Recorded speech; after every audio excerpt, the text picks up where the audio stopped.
এই বিষয়ে আলেম সমাজের একটা বড় ভূমিকা আছে।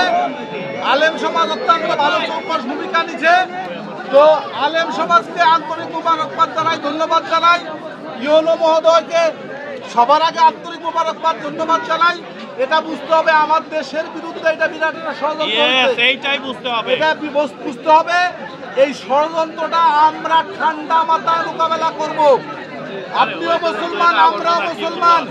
ইসলামের কোনো ক্ষতি, কোরআনের কোনো ক্ষতি, রাসূলের বিরুদ্ধে কোনো বক্তব্য সেটা আমরাও মানি না, কিন্তু আমরা বিচারটা চাই আইনি ভাবে।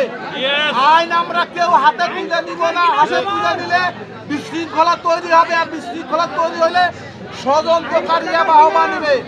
আমরা সেটা হতে দিব না। সর্বোচ্চ শাস্তি ওই ছেলের হোক, সেটা আমরাও চাই। স্যার, কি হয়েছিল, বর্তমান পরিস্থিতি কি? আলেম সমাজের সাথে পরামর্শ করে পরবর্তীতে আমরা এটা তাদের সর্বোচ্চ ন্যায় বিচারটা প্রতিষ্ঠা হয়, সে ব্যাপারে আমরা অবশ্যই ভূমিকা নিব ইনশাল্লাহ। ততক্ষণ পর্যন্ত আমরা সকলে ধৈর্য ধরবো এবং ঐক্যবদ্ধ থাকবো ইনশাল্লাহ। সবাই ভালো থাকবেন। আপনাদের সাথে ইউনো মহোদয় আছেন, আলেম সমাজ আছেন, আমিও আছি ইনশাল্লাহ আপনাদের চেয়ারম্যান হিসেবে। আমি আপনাদের সাথে থাকবো। স্যার কি হয়েছিল, এখন পরিস্থিতি কি একটু বলেন। ধন্যবাদ। আপনি জানেন ফেসবুকে একটা ইসলাম অবমাননার একটা পোস্টের কেন্দ্রকে কেন্দ্র করে এই এলাকায় একটা শান্তি শৃঙ্খলা পরিস্থিতি অবমাননার মতো একটা অবস্থা তৈরি হয়েছিল, যার প্রেক্ষাপটে আমাদের এই লস্করদিয়া প্লাস আশেপাশে যে বিভিন্ন নেতৃস্থানীয় ব্যক্তি, আলেম সমাজ, আমাদের আইনের প্রতি শ্রদ্ধাশীল, তারা সবাই চায় তার সর্বোচ্চ শাস্তি নিশ্চিত করা, আইনের আওতায় আনা।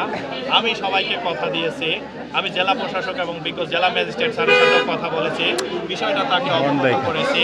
স্যার এটা সবসময় চাচ্ছিলেন যে কোনো সমস্যার শান্তিপূর্ণ সমাধান। আমরা সেটা এই এলাকাবাসীর মানুষের প্রতি কৃতজ্ঞতা স্বীকার করছি, তারাও তাদের এই শান্তিপূর্ণ সমাধানে সেটা সবাই সচেষ্ট হয়েছে। আমাদের মধ্যে কিছু দুষ্কৃতিকারী, যেটা আমার মনে হয় যারা নগরকান্দার বাইরের লোকজন, তারা এইখানে একটা অপচেষ্টা করেছিল। এই নগরকান্দাবাসী, এই লস্করদিয়ার আশেপাশে যারা, সেটা খুব দ্রুত আইডেন্টিফাই করার ফলে আমরা আজকে সেই অপ্রীতিকর ঘটনার হাত থেকে রক্ষা পেয়েছি। এই জন্য আল্লাহর কাছে আমরা শুকরিয়া জ্ঞাপন করেছি। এবং আমাদের যে আলেম সমাজ এবং বিভিন্ন নেতৃস্থানীয় ব্যক্তিবর্গ যেভাবে আমাদের সহযোগিতা করেছে, যার জন্য আজ নগরকান্দা বড় একটা বিশৃঙ্খলা বা বড় একটা দুর্ঘটনার হাত থেকে রক্ষা পেল বলে আমি মনে করি। যাই হোক, এক্ষেত্রে আমি কৃতজ্ঞতা স্বীকার করছি বিজ্ঞ জেলা ম্যাজিস্ট্রেট স্যারের প্রতি। স্যার সার্বক্ষণিক এই বিষয়ে যোগাযোগ রাখছেন এবং আমাকে বিভিন্ন সময় পরামর্শ দিয়েছেন। সেই মোতাবেক আমরা কাজ করে সফল হয়েছি। যেটা সফল কি, এই এলাকাবাসী সফল হয়েছে। কিছু লোক এলাকার শান্তিটা নষ্ট করে দিয়ে চলে যেত, ওরা ওদের এলাকায়, এই এলাকার সাধারণ মানুষগুলো কষ্ট করত, যেটা আমরা আপনারা সবাই ভুক্তভোগী হইতাম। আমি চাই আমার নগরকান্দার সমস্ত প্রকার গজব বা দুর্যোগ থেকে আল্লাহ আমাদেরকে হেফাজত করবেন। স্যার ওই ছেলেটা এখন কোথায় আছে এবং ওর নাম কি? ওকে আমি আইনের হেফাজতে নেওয়া হয়েছে। আমরাও চাই যে কোনো ব্যক্তিই হোক, যে কোনো ব্যক্তি ইসলাম অবমাননা করে যে রক্ষা পাবে সেটার কোনো সুযোগ নেই। আমরা একেও সর্বোচ্চ শাস্তি নিশ্চিতের বিষয়ে কতদিনের মধ্যে দৃশ্যমান দেখতে পাবেন? এখন আমি তো বলতেছি কালকের মধ্যে আপনারা দেখেন, আমি একটা দৃশ্যমান আপনারা বুঝবেন যে না, সে যথাযথ প্রক্রিয়ার মধ্যেই আছে। এই ক্ষেত্রে সামান্যতম আমিও তো বলতেছি, আপনি তো আপনাদেরই লোক, আমি কি আমার নবী না, আমার রাসূল না, আমার আল্লাহ না, আমরা তো আপনাদেরই সে। এখন আমরা চাই, দেখেন একটা বিষয়, পরিবেশে যে বিশৃঙ্খলা হয়ে একটা দুর্ঘটনা ঘটে যেত, বল তখন কিন্তু তার কোর্টে চলে যেত। সারা পৃথিবীতে একটা মিডিয়ায় চলে আসতো যে ওইখানে ভিন্ন একটা লোককে মেরে ফেলানো হচ্ছে, ও কি বলছে তখন আর ওর দিকে থাকে না।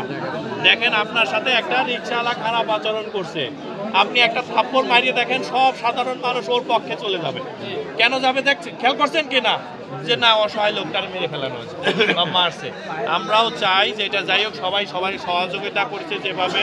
এই ক্ষেত্রে আমি আমার যে লস্করদিয়া ইউনিয়ন পরিষদের চেয়ারম্যান যে বুক দিয়ে যে বিশৃঙ্খলাটাকে রক্ষা করতে যে পরিমাণ পরিশ্রম করেছে, আমি তার প্রতি কৃতজ্ঞতা স্বীকার করছি।